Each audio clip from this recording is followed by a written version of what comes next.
Coming up in today's episode, a listener recently wrote in suggesting that Sophie and I read Margo's Got Money Troubles, which is a fabulous book, came out last year and was recently made into an Apple TV show starring Elle Fanning that has been widely discussed.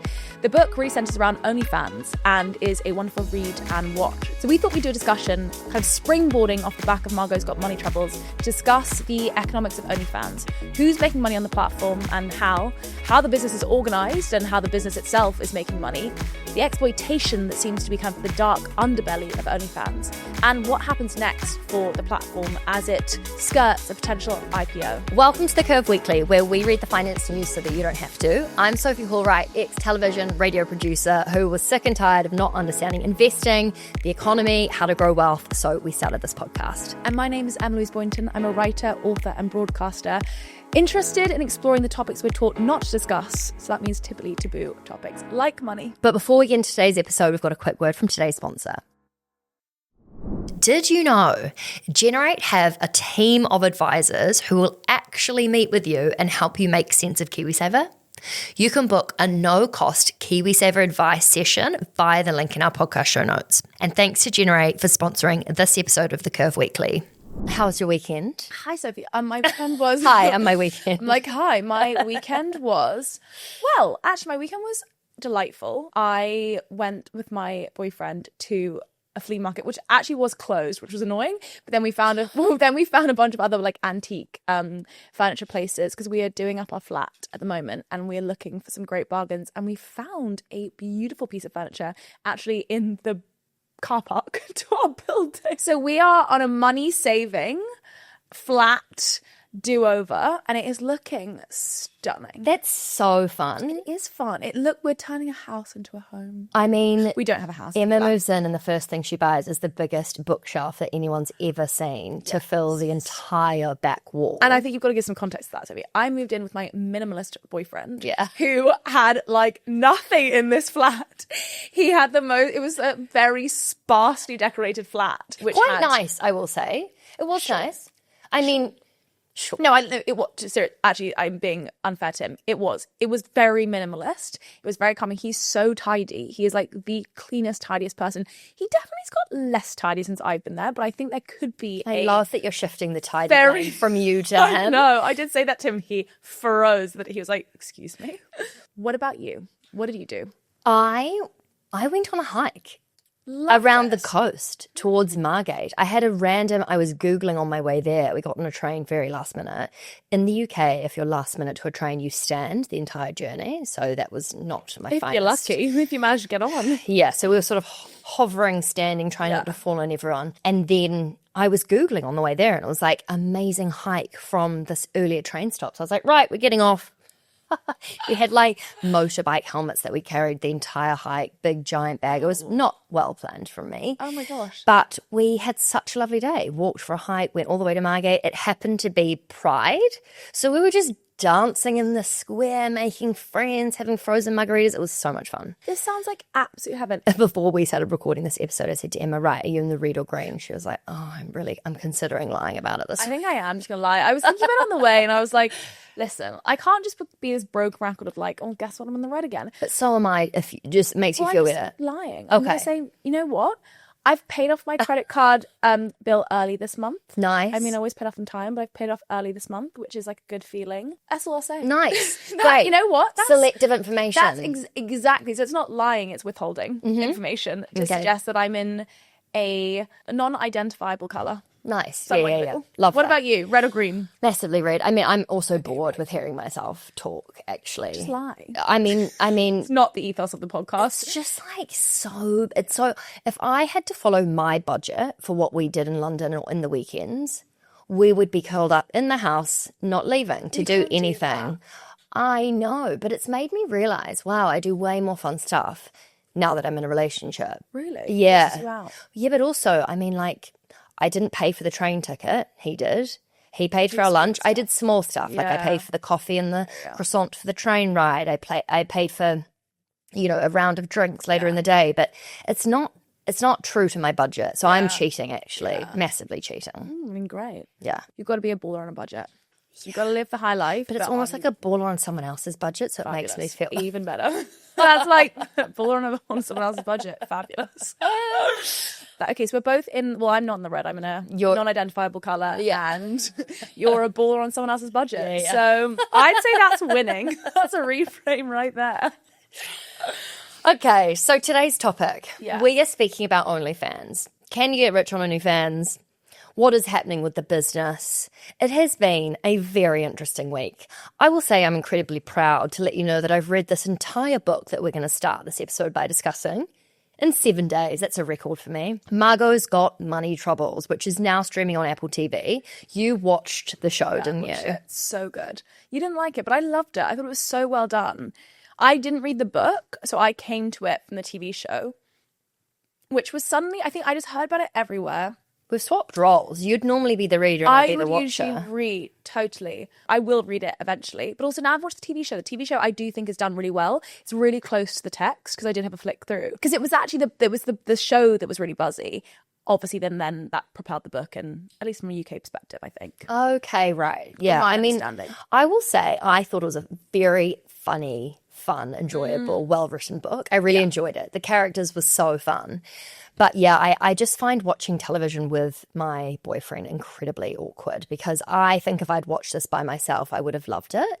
I think I'm really hyper aware of the girly kind of not great acting, quite American shows when I watch it with him. Fanning. No, I really did. Fabulous. I thought the main character, I was like, is there just too many shows being produced and so they're running out of good actors? I was watching it feeling really awkward. Fanning is one of the top actors. She's amazing. The main character. Yeah. Did you think so? I thought she's fabulous. For anyone who hasn't watched the show or read the book yet, just a quick description. It's basically about a young woman. She's studying at college and she ends up having an affair with her professor and she gets pregnant. And the show basically follows her journey through this pregnancy. She decides to keep the baby and then has to work out, okay, how the fuck am I going to fund having a child? The professor is not great and like basically absconds all responsibility early on. And so she ends up thinking, okay, how do I fund this life and ensure that my child can actually live, and ends up going on OnlyFans. And the show, I think, does such a good job at exploring with such nuance the motivations and the economic necessity that often drive people to OnlyFans, and also the social stigma that really does surround people who use the platform. And I think explores this topic that is so sensationalist often, is often discussed in the press and is very kind of sensationalist, often just kind of reduced to sex sort of way. It explores that in a really beautifully like sensitive way, which is why I found it actually so engaging. What did you make of the book? I loved the characters. I found myself not getting annoyed at this 19-year-old deciding to keep her baby. It was really interesting, which I know is a kind of controversial thing to say, but you look at outwardly her life. She's young. She has no money. She has a casual waitressing job. She doesn't have a relationship with who's going to be the dad. Her mother outwardly says, I'm not helping you, this is your baby. She's so on her own. And objectively, if you look at her situation, you know, she's living in her flat share. Flat two other people. With this baby crying, people like knocking on the wall being like, keep it down. And you're like, oh, wow. I think a lot of the time, and maybe it's something to do with how involved we all are now with making money in our careers, but it's sort of become this expectation that everything should be perfect and really well lined up before you have a baby, and that, you know, you've got to be so financially secure. And you just think outwardly, it's really easy to find excuses, particularly financial ones, as to why you're not ready.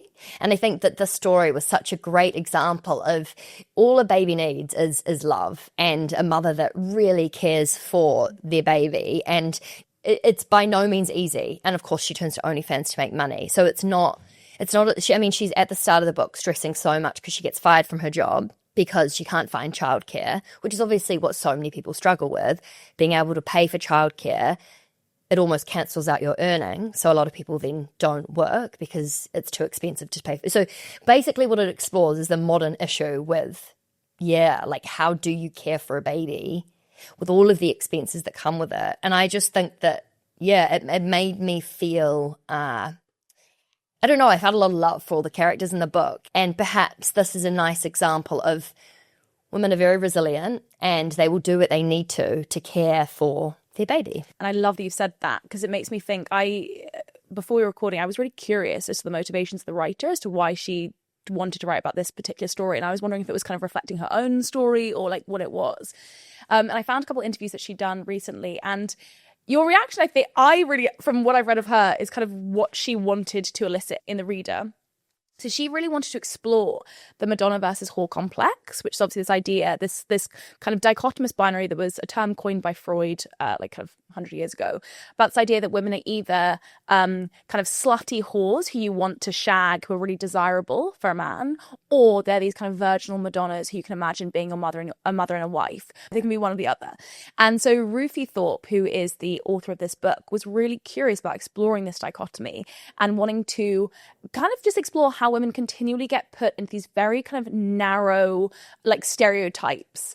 And she wrote, I dreamed of writing a sex worker mother character, taking the Madonna/whore complex and attempting to fuse them into one figure.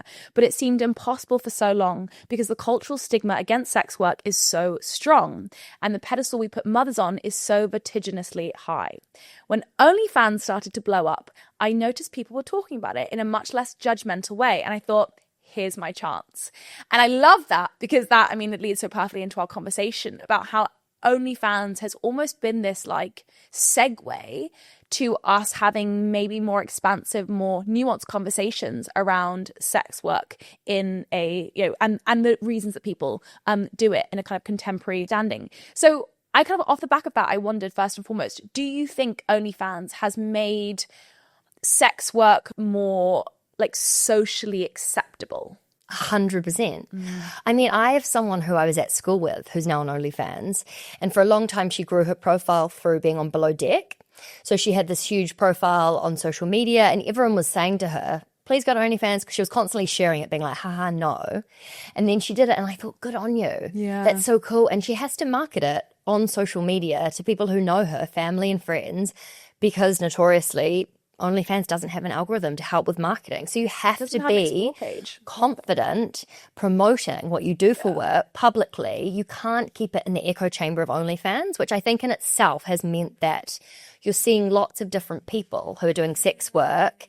Also, it's not necessarily physical, right? So people aren't actually having sex with strangers. They can be in control of what content they're putting out, what they price it at, and so I think that the safety element is amazing. I think that the fact that, I mean, some creators have made an insane amount of money.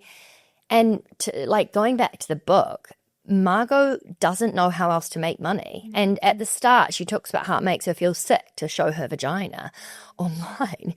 And obviously she graduates to doing that over time and then she really starts to love her work. But it also really shows, I think, the nuance of how she's not 100% comfortable with doing this at the start. She's doing it for financial reasons, but she's able to do it in a way and gradually that suits and fits within her own values and what feels good for her. So I don't know, I think there's a lot of normalizing that has happened, and it's only really in the last 5 years. I mean, OnlyFans started in like 2018 or 2016, so it's been not long. It started 2016 and then blew up in the pandemic for obvious reasons when suddenly people couldn't go out and everyone was correctly online, and suddenly you had this explosion, one of people not being able to work and those people being fired, not being able to do their previous money in the usual ways. So I think it kind of benefited, as a lot of online platforms did, from that kind of slightly anomalous period in time, but then has continued to be just such a big player in our online world.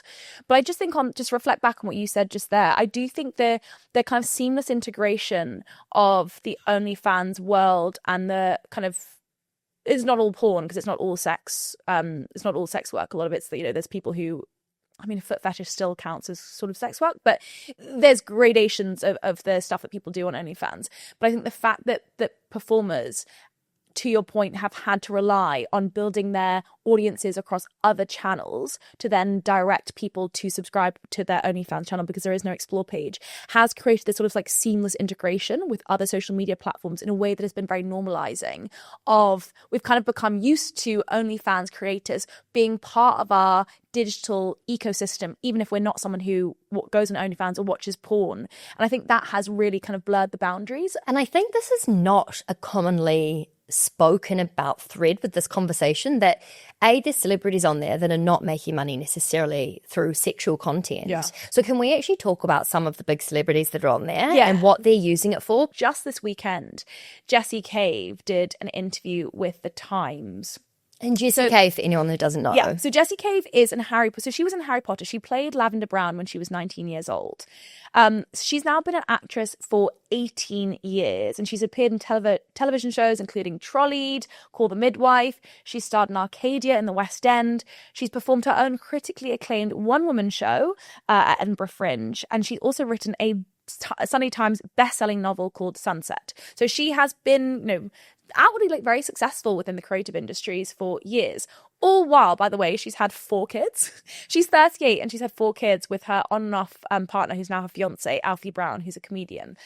They have a podcast called, I think, Until We Next Break Up. So their love story. Oh my God. Yeah. So they have actually also created a brand and a business around their off-on relationship, which is like the most risky thing ever. Yeah, their story's really interesting because she got pregnant after their first date and then kept the baby. And so that was the kind of reason they ended up, and they've now got 4 kids together. Oh my gosh, okay. Their story's a really interesting one. It's worth looking into. But she joined OnlyFans recently. So she's 38 years old, and recently she reached a point where she was basically in such a dire economic situation. She was like, right, I'm doing it, OnlyFans. So she says in the Times piece, I couldn't go and say work in a supermarket because I can't afford the childcare. Exactly what we talked about before with Margot's Got Money Trouble. I also don't want people shouting Harry Potter spells at me as I work in Tesco. Yeah, it must be so weird if you've appeared in the biggest franchise of all time. So you're very recognisable to people, but you no longer, that's not a money earner for you. And the kind of the adjacent ways in which you manage, there's lots of conventions and things that the cast historically have done. She notes that that's become a bit more problematic because of J.K. Rowling and being very anti-trans, and she doesn't really want to be associated with that brand anymore. There's a lot of nuance to it. Anyway, she goes on and says, I could retrain, but I can't afford to do a degree. I had a breakdown and I thought, that's it with acting, I give up. But also, we have no money. It was a point of complete desperation. A year and a half later, and she's been on OnlyFans this whole time doing hair content. So she has very long, lustrous hair that goes all the way down to, as she says, down to her vagina, her vulva. And it's this very beautiful, thick, healthy hair. So she's been making quite experimental hair content. But she's now earned, she says, more easily than my entire acting career within 1 year on OnlyFans. She has subscribers who pay $6 a month.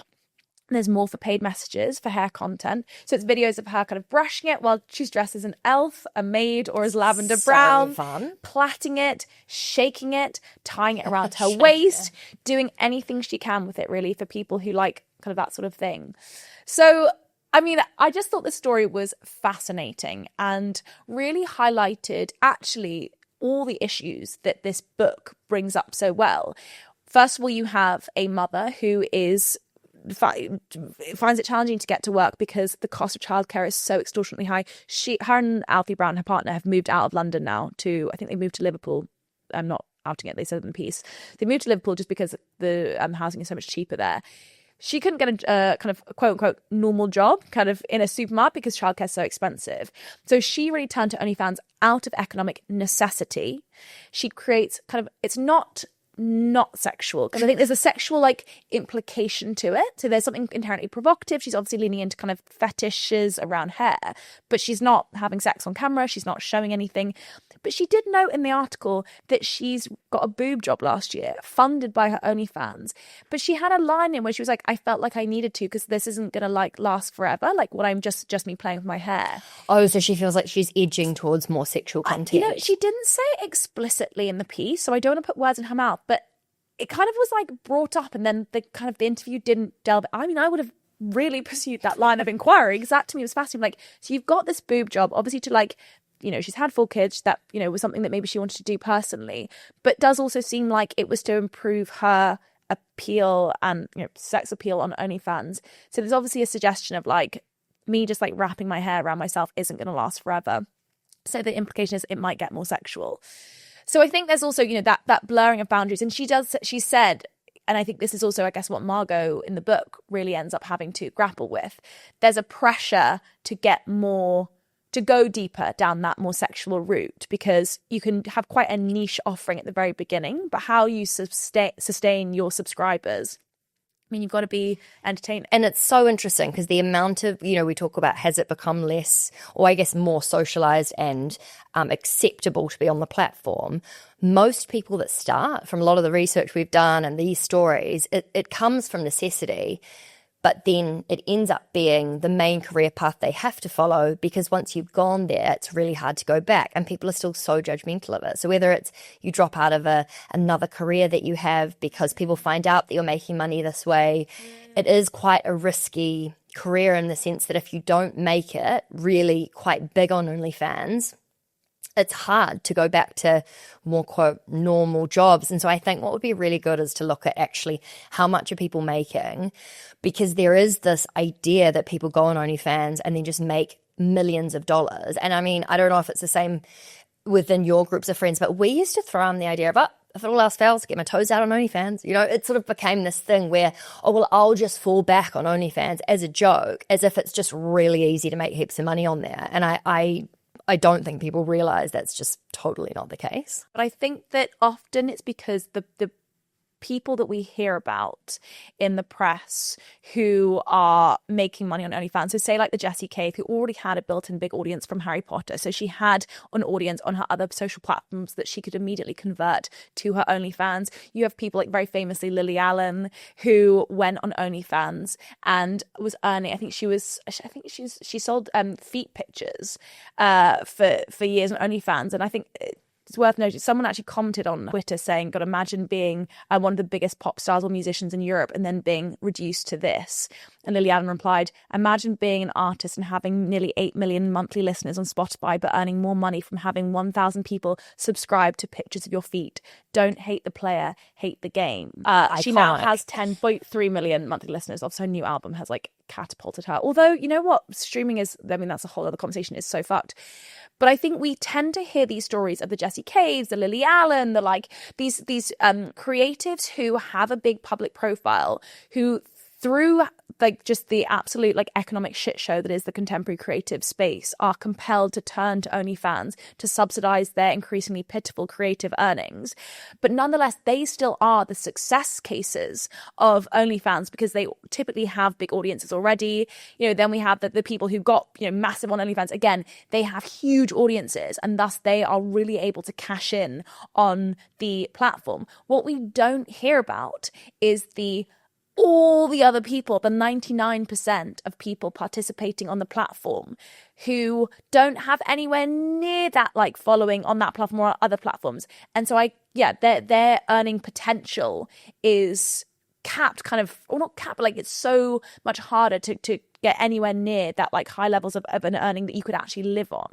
So tell us about the actual data. How much is the average person on OnlyFans? So not the superstars, not the Lily Allens. How much is the average person earning? Yeah, I just quickly on what you said on the sensationalized amounts. When I was looking at the different averages, you do see at the top of any search or article, stats like Sophie Rain, who apparently earned 95 million in 2 years.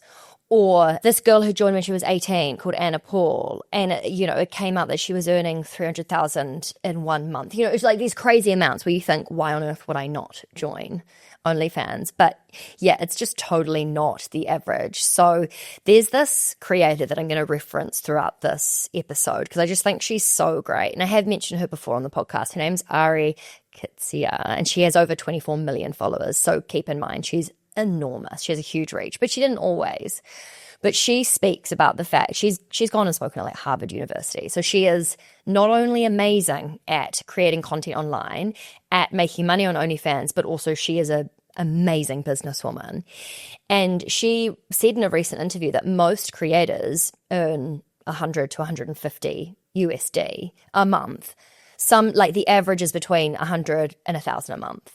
But everywhere the stats online, and it's probably worth saying that this is not so amazingly reported on in the sense that they're not coming from very credible sources, but everywhere you see, it's about the average is 150 US. It's about 150. Yeah, that's what I've seen. There are quite, I think it's reported on a lot, but because the platform is private rather than public, there is no, like, we actually don't have clear view on the stats. There's quite a lot of peer-reviewed papers. There's one in particular which we can cite in the show notes, which seem to kind of reinforce that idea. It's about 150 US dollars per month is the average amount that an OnlyFans creator earns.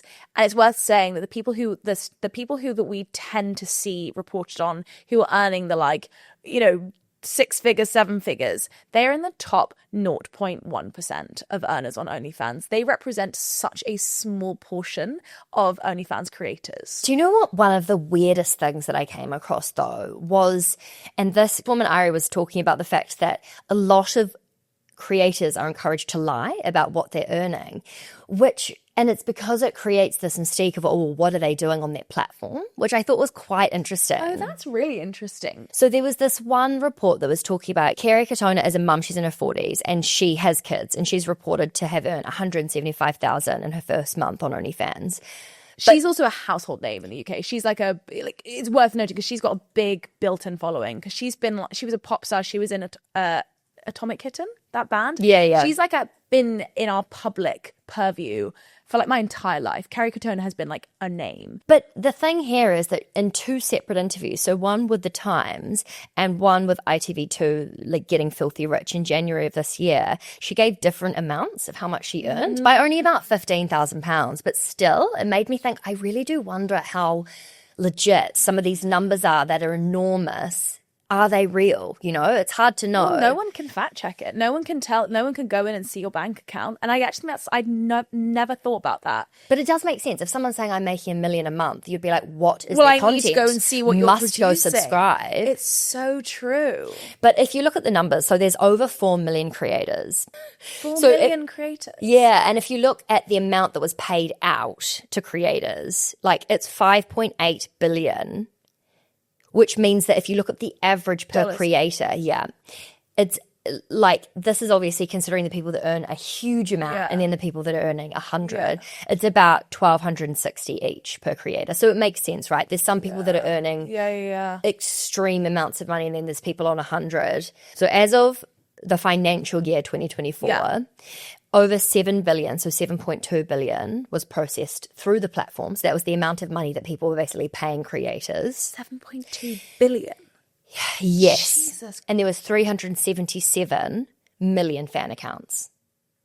So basically, if you were to look in the last 10 years, if we look from, 2016 when it was created to now, the amount paid to creators is 25 billion. So there's definitely a huge amount of money being made in the platform. Wait, there's 25 million paid to creators on OnlyFans? Yeah. Since created. Since 2016? Yeah. 25 billion? Yeah. Wow. So a huge amount of money. So just in 2024 alone, so that's the most recent stats that I've seen, 7.2 billion was processed through the platform. So people paying to get access to subscriptions or one-off payments. And just the disproportionality between the number of fan accounts, which makes sense, versus creator accounts, also highlights just you're probably having a large concentration of those fan accounts funding a very, very small pool of creator accounts, and then the rest having probably close to none. When you look at how much is being made, you're right. The headlines are millions and millions. Someone made $1 million in a month. When I looked more at some of the other smaller creators and realized that the average or the median for an OnlyFans creator is 150 to 180 per month. A, not only is that nowhere near enough to survive, but B, if you cannibalize your entire career to try and make it, it's incredibly risky. If you think about the fact you have to promote it via your personal accounts because there's no way to get access to subscribers on the platform. Yeah. So there was this really awful article. I was reading about this Missouri teacher called Brianna Copard. She basically had to resign from the school that she taught at because they found out about her OnlyFans account. She created the account initially because she was trying to fund her third degree, because she wanted to be able to be paid more as a teacher. Yeah. She openly has said in an interview, I started this for financial reasons. She obviously didn't want to go more into debt, so she was trying to fund that in a clever way. But basically, she was only earning $42,000 a year as a teacher. When the school found out about it, she basically had to resign. And then she got another job, and they found out within 5 days of her starting about her account. It was shared on a community platform, and she was fired. So she, and now she says she's made, she doesn't regret it, and she's made $1 million on the platform. So, I mean, great, that's now her focus. But for people who don't get to that point and who completely lose the ability to make money in the way they studied, where they have a reputation, and yeah, they're not earning much. But that risk, if you look at the amount of people that are making the big bucks compared to the 150 average a month, it's so risky. But I think this tells a much bigger and more pressing story about our economic environment today, because the fact that a teacher is having to subsidize their earnings through OnlyFans, and this is kind of the story that you come across again and again when you're looking into the motivations that drive people to OnlyFans, and what we've discussed before in terms of the economic necessity of even the women that we've highlighted thus far turning to OnlyFans. And I just think, as I was thinking about this obviously throughout the weekend, and I just thought we have reached such a crunch point societally in that typical traditional jobs no longer paying enough to actually allow people to live. There's a huge cost of living crisis here in the UK, for example, where there's such a fundamental breakage that's happened with the social contract. No longer can you safely say, if you work hard at school, you get a decent degree, you go and get a decent job and a good job. No longer can you say that that is a guarantee of being able to afford a basic good life. When I say basic, I mean housing, being able to afford your food bill, being able to have a car, being able to go on holiday once a year or something. And I just think that rupture has happened across the world. We're seeing cost of living crisis across the world, housing crisis across, so many major cities across multiple countries. And the fact that people are turning to OnlyFans is not surprising given that kind of broad global economic issues. And we're going to see fewer and fewer people going in traditional routes of employment because it just no longer makes economic sense. I think there's 70% of Gen Zs identify as a content creator. Wouldn't you? If you're graduating, what the hell is motivating you? If you graduate, you're saddled in student debt. I think the broader point that I want to reinforce here is that I just feel like the growth in OnlyFans is so emblematic of our broader economic situation, which is only getting worse. And actually, it's worth just noting, Chloe Cherry, who is one of the stars on Euphoria. So she plays a sex worker on Euphoria, having been a sex worker herself previously. She gave in real life? In real life, yes, exactly. So she was a sex worker. She was a porn performer before, and then she's done OnlyFans. She turned to OnlyFans, I think, during the pandemic when Euphoria filming was paused. And she said she was really grateful to have that route to income with a bit of a platform in porn before, because no acting jobs were happening then. She gave an interview to Refinery 29 recently, which is worth us bringing up because it really just encapsulates, I guess, the thing that's front of my mind in this conversation. So she says, OnlyFans and sex work have become more normalized, but it's literally only because of capitalism and the economy getting worse. It has nothing to do with empowerment or power or anything. We live under capitalism and the economy is horrible, and that's why people are turning to it. What is the future of work going to look like? What will the future of business look like? Where and how? Because it is so hard to live on a salary, there's not that many people that are in control of how much they earn. And I really think that what we'll see is a shift towards so many people wanting to be their own boss and have more control over how they're making money. I think it's really important, Soph, that we talk about that we address the dark underbelly of OnlyFans. We've talked about the kind of financial opportunities and the reasons that people go on the platform in the first place. But I think after the break, we should turn our sights to the darker side of OnlyFans, the exploitation that's happening of OnlyFans creators, and the cap that this ends up placing on people's earning potential on the platform. Yes, and also I think let's quickly discuss what the business model is, how much money it's making, because it's an insanely profitable business. It'll be really interesting to see what the future of the platform is. But first, we've got a quick word from today's sponsor. Okay, this stat is absolutely wild. Consumer New Zealand rated Generate's KiwiSaver scheme number 1 for customer service with 90% satisfaction. And second place, I will just say, only got 75%, so it's not even close. Honestly, in a world of AI chatbots, sometimes it's really nice to speak to a real person. So if you would like to book a no-cost KiwiSaver advice session with a Generate advisor, you can see a link in the show notes. And just a quick thank you to Generate for making this episode of The Curve Weekly possible. Right.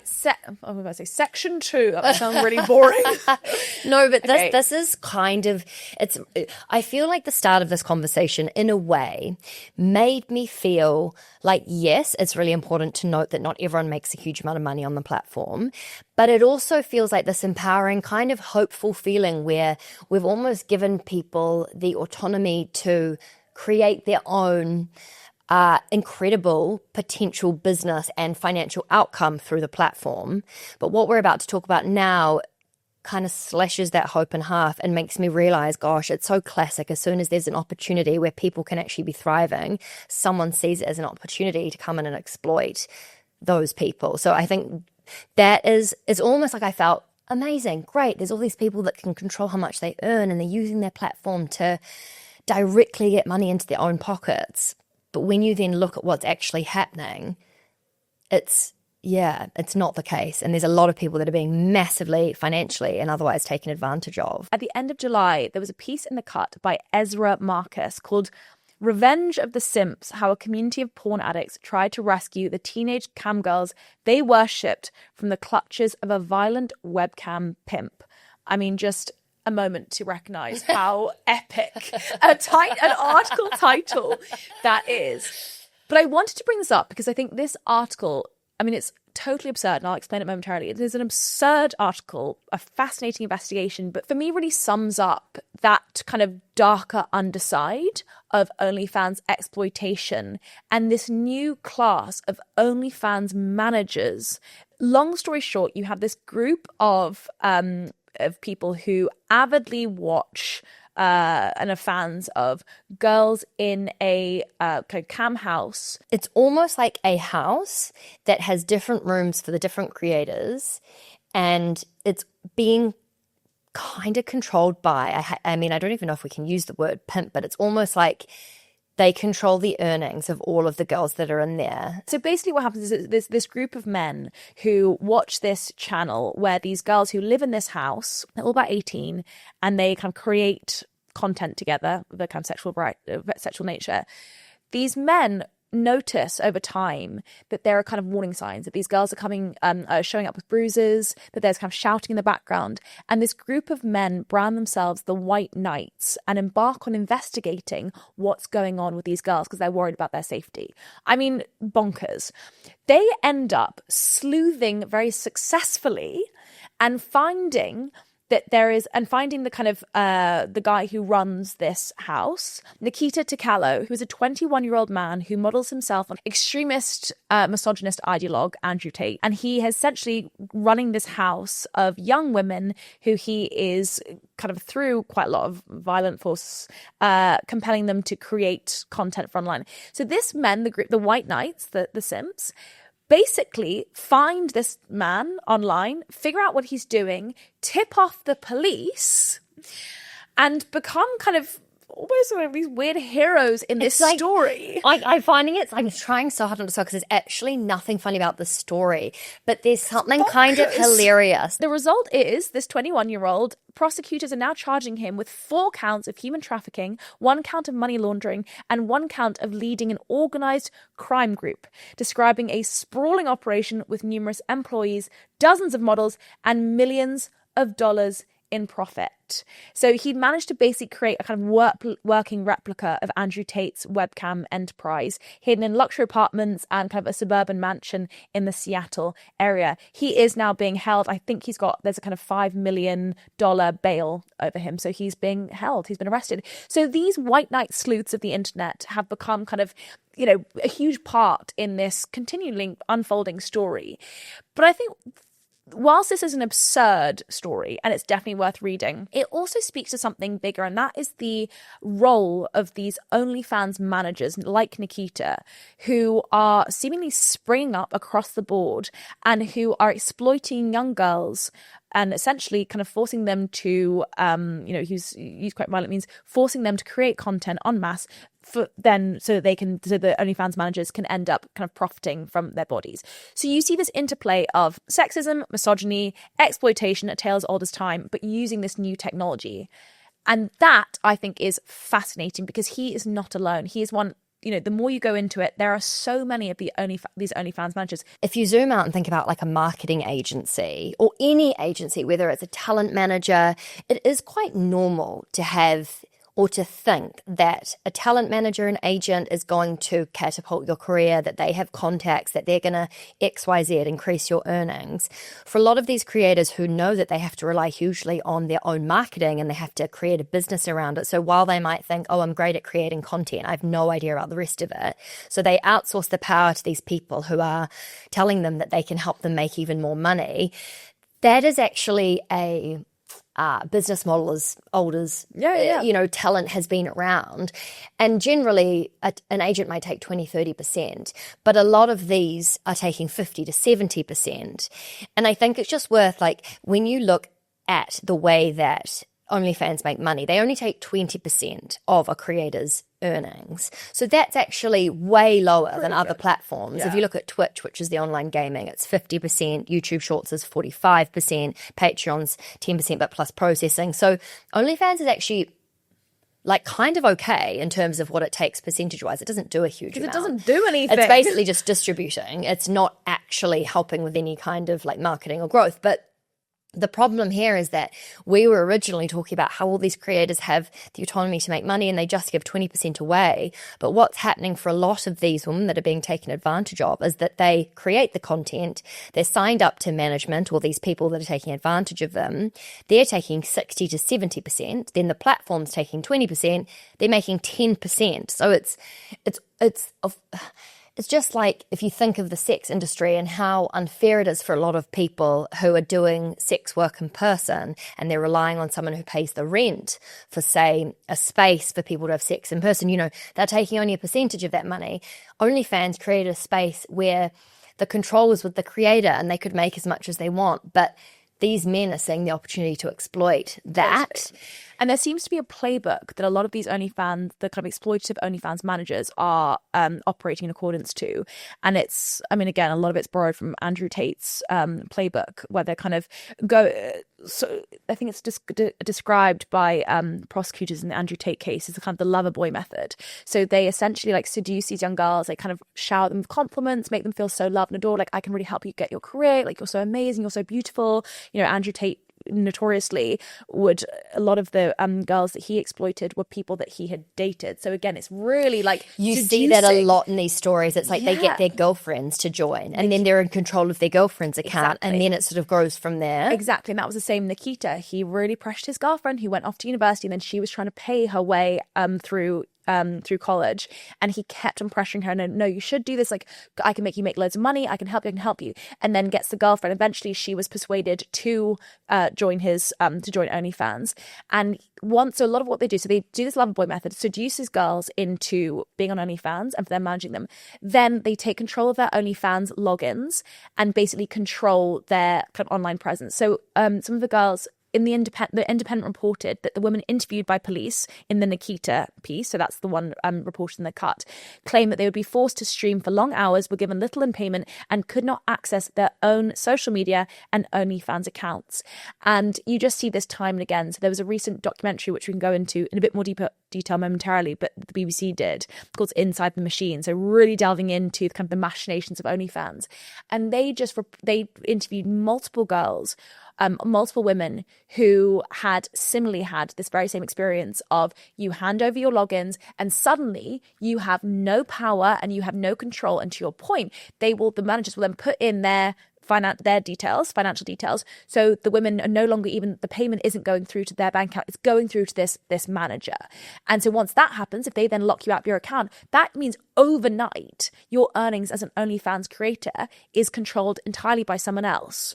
And that is incredibly disempowering and also really, so exploitative. But in order to really understand how the OnlyFans managers are working and how they're making money off these women, I feel like I need to better understand the business model of OnlyFans.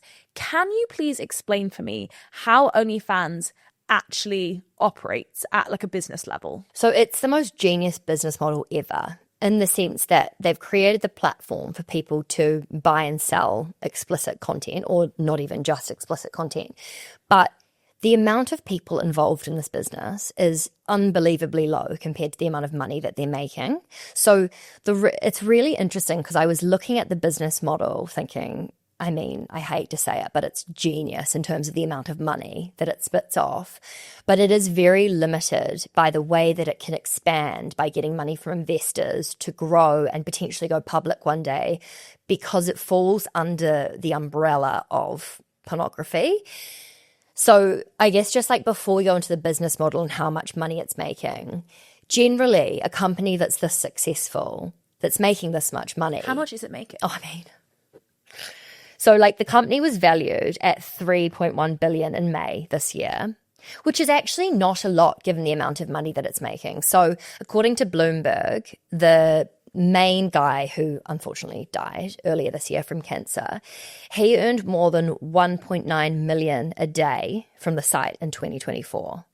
That's like paying out dividends. So it's like, when it comes to paying out dividends, you only really pay dividends out if there's enough and like an extreme amount of cash to spit out, if that makes sense. Otherwise, it's used for operating and for running. But this business, in 2025, so like the financial year of 2025, it made 666 million in operating profit.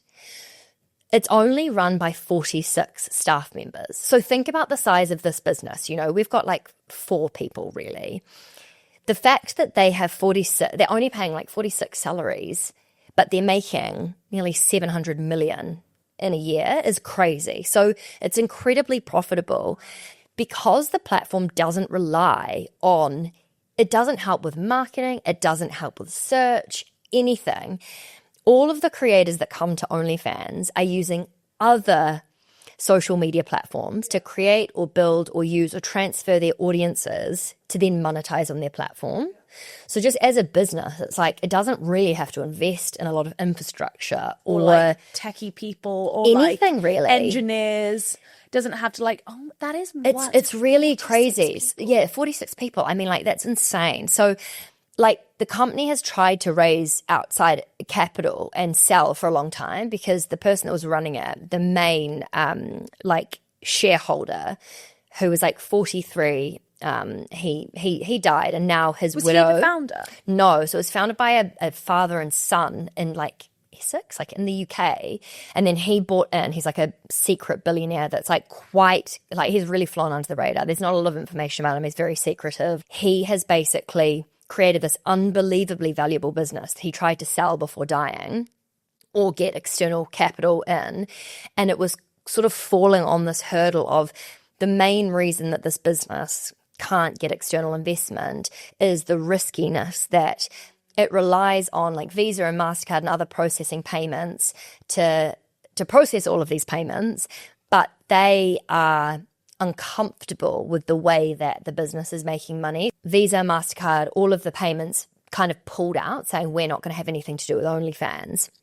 He came out saying, okay, creators can no longer create explicit content. And obviously the entire reason this platform exists is for explicit content. So creators lost like millions of dollars. It was a whole thing. There was a big uproar. 6 days later, they were like, kidding, you can still release explicit content. But the main business risk, even though it's like spitting off money, is it relies heavily on external banking and processing to make money. And so it's basically...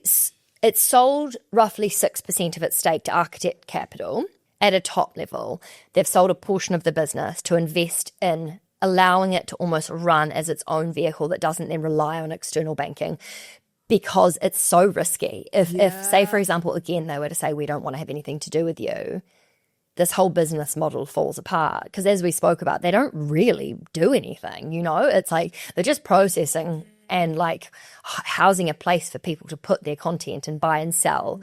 But without that, if they're relying so heavily on external businesses' payments, it's like very difficult to IPO. And a lot of investors are allergic to that. It's just like a risky business model. Do they want to IPO? I mean, they've tried to before. Have they tried to IPO? Yeah, like there was a lot of rumors idea. about them wanting to go public. But the main, not just the payment reliance, but there's also just, the fact that they are in the pornography space means that they won't automatically get access to capital from like indexes or, you know, the S&P. A lot of investors have blanket rules over what they will and won't invest in. Tobacco, alcohol, porn are kind of the most obvious. It's almost like industries. Most people just don't. Yeah. It's not even them being good people. It's just almost like kind of abnormal. While the payouts are insane, and there's been like 25 billion paid out to creators in the last 10 years and the most insane amount of money earned by like owners and investors, the actual business is quite risky based on the fact that it does rely on these external banking. So anyway, I think what I'm interested in, you know, when we look back at the exploitative nature of these management companies and individuals that are sort of pulling money out of these creators' wallets to say, like, we'll make you famous, we'll help you, you know, rise to fame, blah, blah, blah, which they're obviously not, and they're just taking advantage of people enormously. I wonder if the platform, and especially because there's all these documentaries and content now coming out about it, as a business, it's in their it's in their interest to make sure that the business can be invested in or that can be financially successful. If it's riddled with so much underbelly and darkness, they don't really have much to stand on in terms of being able to sell the business as a whole, even though objectively it's incredibly valuable. So I wonder if what will happen is when they have their own ways to sort of like pay and for people to be able to transact on platform, I wonder if they'll put more strict regulation in place around how people make money or not. I mean, who knows? Because I was looking into the people who have invested and also the people who started it, and their history is in pornography. You know, you don't look at it and think, oh, what an amazing person, they're making porn, like, you know, it's power to the people. It's not that. It's people that have made money in porn for decades and see the revolutionary like way that now you can do it online. So because on the one hand, I look at OnlyFans and I think, God, I wish it was like run by women.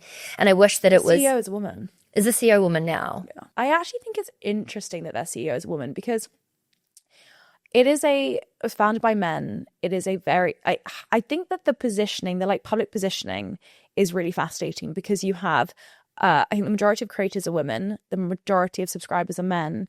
And they have a CEO as a woman, which to me is creating the face of the company is a woman. It's like signaling that but behind closed doors, the power dynamics that seem to be quite prominent within the company, it's kind of seemingly very male dominated in terms of who's actually a lot of the times in control of what's happening behind the scenes. I think it raises a really interesting point, the exploitation piece, and to your earlier point around the viability of the company going forward. The BBC recently did a documentary I mentioned earlier called Inside the Machine, in which it basically investigated this phenomenon of OnlyFans managers and this darker side of the site.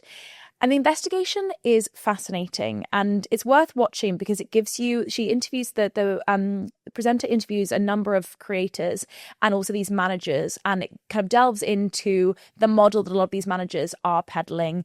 A lot of the women who are interviewed say they give, to earlier point, 50 to 70% of their earnings are given. Some of the revelations, certain managers rely on incredibly violent and intimidating tactics to stop the OnlyFans creators from ever leaving.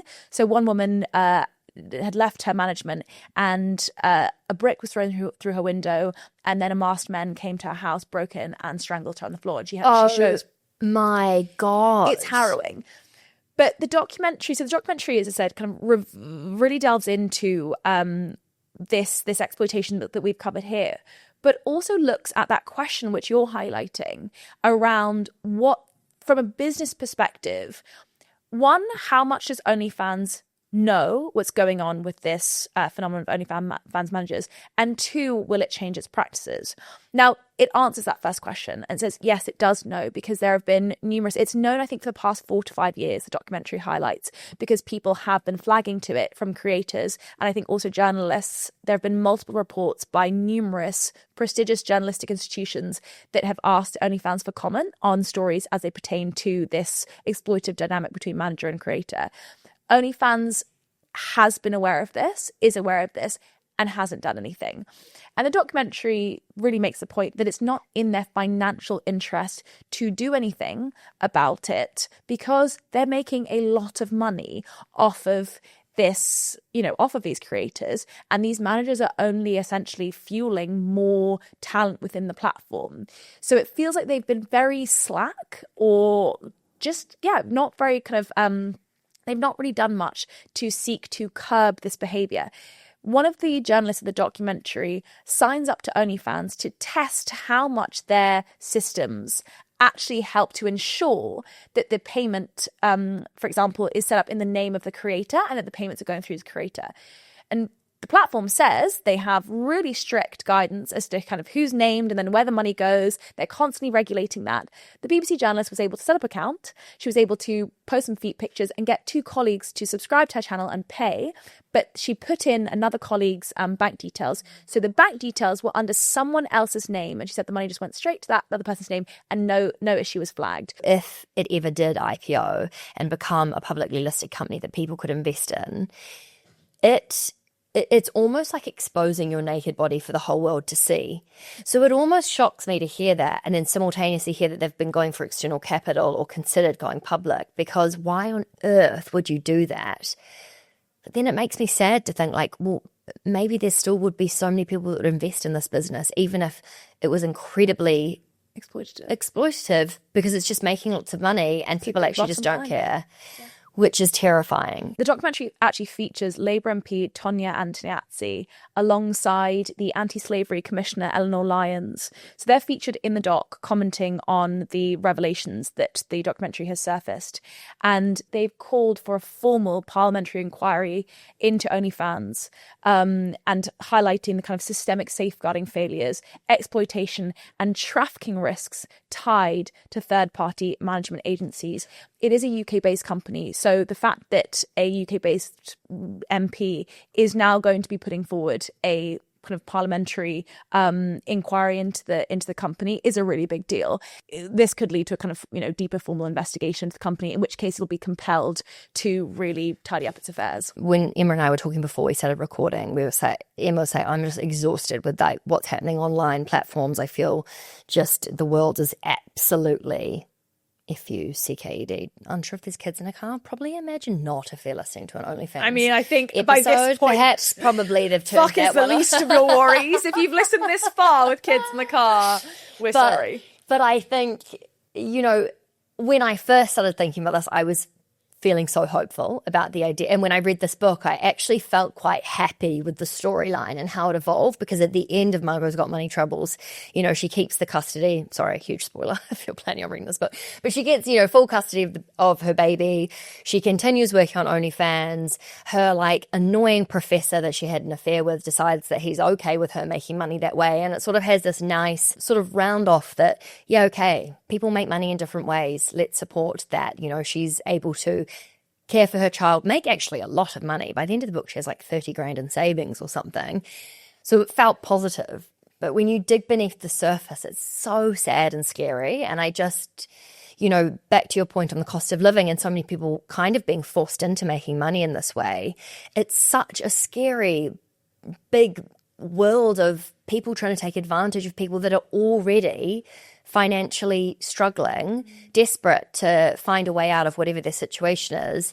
And there's all these little crows on the side picking at the pieces. I just feel, I don't know. I on the one hand, it's been revolutionary for the, sex worker industry in terms of making it feel more normalized, and it gives, a lot of control back to creators. But when you hear stuff like this, it's also just oh God, of course, something that should have been somewhat positive or given people the autonomy to make money is now turned into this absolute shit show that is really scary. I totally hear you on that. And I think, I felt, particularly finishing the documentary, I felt really aggrieved by the revelations that emerged within the BBC's reporting. I think my big takeaway to kind of round up, to kind of reflect back on what you're saying and to kind of round up the conversation, my big takeaway was the world of work, to your earlier point, is changing so rapidly, and traditional routes to a stable and successful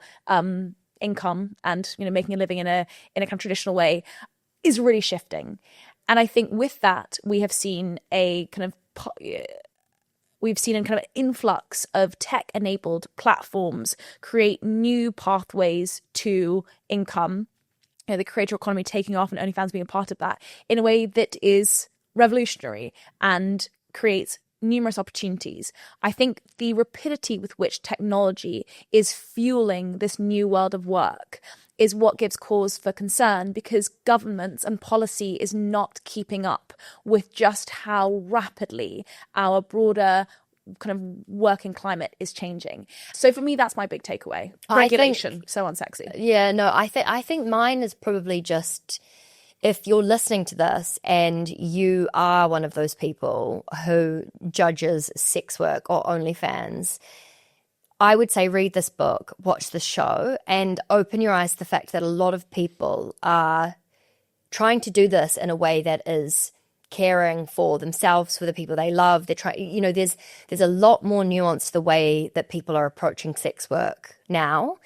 And also, if you work in a company that is outing people for their OnlyFans accounts or trying to make someone feel less than or tacky or slutty for creating content like this, I think you need to probably look in the mirror and realize that there is a total crisis for a lot of people. If you're listening to this podcast and you've had any big takeaways, or actually you disagree with anything that we've said, I'd love to hear anyone's thoughts. Oh, the other thing I just wanted to promote is we did an episode with Grace Weslace, who's an amazing OnlyFans creator who is one of those people who's made a lot of money on OnlyFans. And what she shares in terms of financial dominatrix, the different ways she makes money out of her clients, and also the insanely clever business mind that she's brought to her OnlyFans really shifted how I thought about the entire industry. So if you want to go back and listen to that, it was such a good episode. For anyone that wants to read some further inner dialogue about this conversation, on Friday, so in a couple of days' time, depending on when you listen to this episode, there will be an article that you can read as well. So we'll put that in the podcast show notes. Thank you so much for listening to The Curve Weekly. Make sure you hit subscribe or follow wherever you're listening so you're always up to date with the latest finance and investing news. And feel free to leave a comment to let us know what you thought about this episode, because we would love your feedback. We've got new Curve Weekly episodes for you to listen to every Monday. But until then, listen to Erasing the Curve. These are our in-depth podcast episodes where we chat about all things money. We're also around all week on socials if you're hungry for more Curve content, and all the links are in this podcast's show notes. We hope you have a great week, and we'll catch you for the next episode of The Curve Weekly on Monday.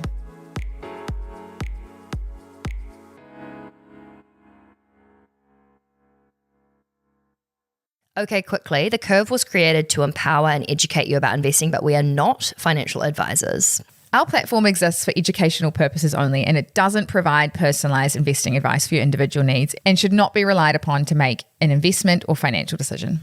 And always remember to do your own research before making any investment or financial decision. We're here for any knowledge and support you need, but the final call is always yours. And thanks for being here.